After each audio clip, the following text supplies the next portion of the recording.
السلام علیکم ورحمۃ اللہ وبرکاتہ۔ تو دوستو، اگر انسان کو اپنے دشمن کا پتہ چل جائے تو انسان اپنے دشمن کے حملوں سے بچ سکتا ہے۔ تو جس طرح جسمانی دشمن انسان کو کے جسم کو نقصان تو دیتے ہی ہیں، اس سے زیادہ دوستو روحانی دشمن انسان کو اس سے بھی زیادہ نقصان دیتے ہیں۔ دوستو، اگر جان چلی جائے تو انسان موت کے منہ میں چلا جاتا ہے، اور اگر روح پر حملہ ہو جائے تو دوستو انسان سیدھا جہنم کے منہ میں چلا جاتا ہے۔ تو دوستو، انسان کا سب سے پہلا بڑا ایک دشمن وہ دنیا کی محبت ہے، اور دوسرا بڑا دشمن دوستو وہ شیطان ہے۔ تو قرآن میں اللہ تعالیٰ ارشاد فرماتے ہیں، ان الشیطان لکم عدو فاتخذوہ عدوا، کہ شیطان تمہارا ایک کھلا دشمن ہے، بس تم بھی اس کو دشمن بنا کے رکھو۔ تو دوستو، شیطان دیکھو نا، ایک بات یہ ہوتی ہے کہ انسان کو میں ایک مثال دیتا ہوں کہ ایک گھر میں ایک چور داخل ہوتا ہے اور مالک کو اس چور کا پتہ نہیں۔ تو دوستو، وہ چور بار بار اس گھر سے چوری کرتا رہے گا اور نقصان دیتا رہے گا، اور جب مالک مکان کو پتہ چل جاتا ہے کہ میرے گھر سے چوری کرنے والا فلاں شخص ہے یا فلاں چور ہے، تو پھر چور وہاں سے رک جائے گا، کیونکہ اس چور کو پتہ چل جائے گا کہ مالک مکان نے مجھے دیکھ لیا ہے اور اس کو پتہ چل گیا ہے کہ میں چور ہوں۔ تو اسی طرح دوستو، جب انسان کو شیطان کے ہتھ کنڈوں کا، شیطان کے وساوس کا، شیطان کی چالوں کا علم، اور شیطان کو انسان اپنا دشمن سمجھنا لگ جائے گا، تو دوستو شیطان بھی پھر انسان سے دور رہتا ہے کہ یہ مجھے دشمن سمجھتا ہے۔ تو حقیقتاً دوستو، شیطان ہمارا کھلا دشمن ہے۔ یہ ہمارے اماں حوا اور حضرت آدم علیہ السلام کو دوستو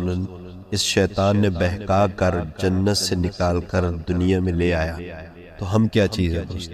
تو اس لیے اس سے بچنا اور شیطان کے ہتھ کنڈوں سے بچنا۔ شیطان ایسے دوستو وار کرتا ہے کہ انسان کو پتہ نہیں چلتا کہ میں کیا کر رہا ہوں، اور مجھے کیسے ایسے وساوس ڈالتا ہے کہ انسان کو دین کا تو چھوڑتا ہی نہیں، اور دوستو کسی دین کے بات پر آنے نہیں دیتا۔ مثال کے طور پر بعض دفعہ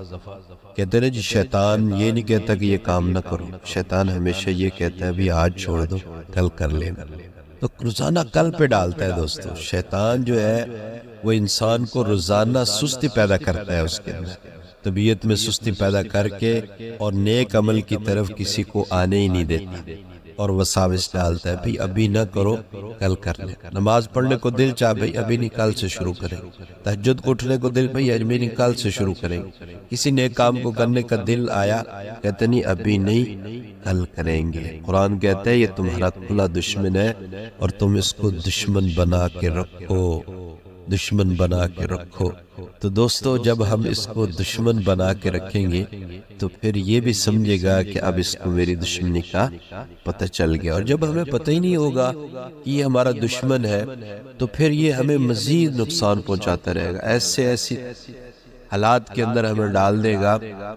کہ موت آ جائے گی اور ہم سنبھل بھی نہیں پائیں گے۔ دوستو، اس لیے ایک تو پہلی بات ہے کہ ہمیشہ انسان اللہ تعالیٰ سے، شیطان سے پناہ مانگتا رہے، اور اس سے بچنے کے جتنے بھی اسباب ہیں دوستو اس کو اختیار کرتا رہے۔ تو دوستو، یہ اس کے بڑے ہیلے ہیں، بڑے طریقوں سے یہ وار کرتا ہے، کسی کو بھی نہیں چھوڑتا، حتیٰ کہ دینداروں کو اپنے طریقے سے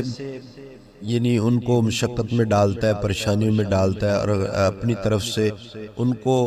دینداروں کو اور طریقوں سے ان پر وار کرتا ہے، اور دنیا کے اندر جو انسان چل رہا ہوتا ہے اس کو اور طریقے سے اس پر وار کرتا ہے۔ جیسے کہ دوستو، ایک اللہ والے کی بات آتی ہے کہ ایک اللہ والے تھے، تو روزانہ وہ تہجد پڑھا کرتے تھے۔ تو ایک دن ایسی آنکھ لگی کہ ان کو جاگ نہ آئی، اور اذان ہوگی صبح کی، وہ اٹھے تو اتنے پریشان، ہائے کہ کبھی میری تہجد فوت نہیں ہوئی تو آج میری تہجد فوت ہو گئی۔ تو اللہ کے سامنے انہوں نے اتنی دعا کی، اتنے روئے، گڑ گڑائے، اور اتنے پریشان ہوئے کہ اللہ سے رو کے انہوں نے اپنی دعا کے اندر اتنے گڑ گڑائے، بڑی رو دھو کے اللہ سے بہت دیر تک ان بزرگوں نے اللہ کے سامنے دعا کی۔ تو دوسری یا تیسری رات میرے دوستوں یا کسی اور وقت میں وہ سفر پہ گئے ہوئے تھے، واپس آئے تو اللہ کی شان تہجد کا وقت کم رہ گیا، اور جب کم رہا تو ابھی ان کی آنکھ نہیں کھلی تہجد کے لیے، تو ایک شخص آیا اور ان بزرگوں کو انہوں نے جگا دیا اور کہا بھائی بڑے میاں تہجد پڑھ لیں، تہجد کا وقت جا رہا ہے۔ تو وہ اللہ والے جلدی سے اٹھے اور بھائی اس کو دیکھا کہ بھائی تم نے بڑی میرے ساتھ خیر خواہی کی اور مجھے تہجد کے لیے جگا دیا، واقعتاً ٹائم جا رہا تھا، اگر چلا جاتا تو میری آج تہجد رہ جاتی، تو آپ نے بڑا میرا اچھا کیا کہ مجھے تہجد کے لیے جگا دیا، لیکن جاتے جاتے یہ بتاتے جاؤ کہ تم ہو کون کہ تم نے میرے ساتھ اس طرح کی خیر بھلائی کی، مجھے تہجد کے لیے جگا۔ تو اس جانے والے نے کہا کہ میں بھائی شیطان ہوں۔ تو بزرگ حیران ہوئے کہ بھئی شیطان کیسے کسی کے ساتھ بھلائی کر سکتا ہے؟ اس نے کہا کہ میں نے آپ کے ساتھ بھلائی نہیں کی، آج بھی میں نے آپ کو برا سوچا۔ اس نے کہا بھی وہ کیسے؟ آپ نے مجھے تہجد کے لیے اٹھایا، یہ تو میرے ساتھ خیر خواہی ہے، یہ کیسا برا ہے؟ اس نے کہا نہیں، یہ برا اس لیے ہے کہ ایک دن آپ کی تہجد روئی، تہجد رہ گئی تھی، تو اس تہجد رہنے کی وجہ سے آپ نے اللہ کے سامنے اتنی دعا کی اور گڑ گڑائے اور روئے، اس رونے پر اور اس دعا مانگنے پر اور اس ندامت پر اللہ تعالیٰ نے آپ کو اتنا اجر دیا کہ آپ سال بھر بھی تہجد پڑھتے رہے تو اتنا سال بھر کی تہجد کو اتنا ثواب نہیں جتنا ایک دن کے پچھتاوے پر اور گڑ گڑانے پر اللہ تعالیٰ نے آپ کو ثواب دے دیا۔ تو میں نے کہا کہ اگر آج بھی رہ گئی نا تو یہ پھر روئے گا، اور اتنا نقصان تو یعنی میرا، شیطان نے کہا کہ میرا اتنا نقصان یہ ایک تہجد پڑھنے سے نہیں ہوتا جتنا کہ اس دعا سے ہوتا ہے۔ تو لہٰذا میں نے اس لیے جگایا کہ بھئی یہ تہجد پڑھ لے تاکہ کل کو یہ پریشان ہو کر اور پشیمان ہو کر اللہ سے روئے نہ اور گڑ گڑائے نہ، تاکہ اس کو اس تہجد سے بھی زیادہ ثواب مل جائے۔ تو میں نے آپ کے ثواب کو کم کرنے کے لیے تہجد کے لیے جگایا ہے، لہذا میں نے آپ کے ساتھ بھلائی نہیں کی بلکہ میں آپ کا دشمن ہوں۔ تو دوستو شیطان ہمارا دشمن ہی ہے، تو شیطان سے بچنے کے لیے علماء کرام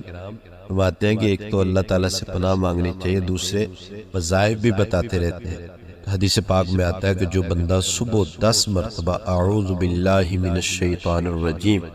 تعوذ صبح 10 مرتبہ پڑھتا ہے تو شام تک اللہ تعالیٰ شیطان مردود سے اس بندے کی حفاظت فرماتے ہیں، اور جو شام کو 10 مرتبہ اعوذ باللہ من الشیطان الرجیم پڑھے گا تو اللہ تعالیٰ صبح تک شیطان مردود سے اس کی حفاظت فرمائے گی۔ تو شیطان تو بھئی ہمارا دشمن ہے، تو اس لیے ایسے ہتھیار تو اس کے لیے ہمیں استعمال کرنے ہوں گے، تو اس لیے ہم اپنا معمول بنا لیں کہ صبح بھی 10 مرتبہ تعوذ پڑھا کریں اور شام کو بھی 10 مرتبہ تعوذ پڑھا کریں۔ اللہ تعالیٰ مجھے آپ کو عمل کرنے کی توفیق عطا فرمائے۔